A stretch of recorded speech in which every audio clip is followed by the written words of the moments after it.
Parashat Lecha Revi'i. In this section, the Torah tells us the very first historical account of kings, their wars, and world politics. You see, after the destruction of the Tower of Babel, Nimrod proclaimed himself as a king, and he strategically aligned himself with three other great kings. One of them, the strongest, being Kedor LaOmer, which was the eldest son of Shem ben Noach. And they formed a very strong alliance between each other. There were, in the Jordan Valley, 5 smaller kingdoms, and they had a war, and the 4 beat the 5. Why is this important for us? It's important for us because Lot, Avram's nephew, settled in Sodom, which was in the Jordan Valley, which was one of these 5 small cities. When the big 4 come over and they see Lot, they take him as a captive.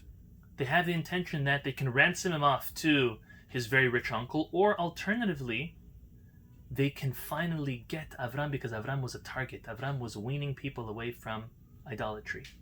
After this happened, the Torah tells us, Vayavo hapalit, and the fugitive comes and tells Avram exactly everything that happened, and most importantly, that his nephew Lot is a captive. Who is this palit? Who is this fugitive? Well, the Midrash tells us it's Og Melech HaBashan, the famous giant Og, who survived the great flood of Noach by holding on to the back of Noah's Ark. Do we think that he had good intentions? Not so. Rather, Og came and he told Avram this because he wanted Avram to go to war, to lose to the 4 big kings, in order that he can have Sarai as his queen. Nevertheless, our sages say, even though he had notorious intentions, he was still blessed with an extremely long life for helping a tzaddik. After this, Avram goes along with 318 of his men and attacks and wins the war for the 5 smaller kings, completely receding those 4 big kings and sending them right back to where they came from.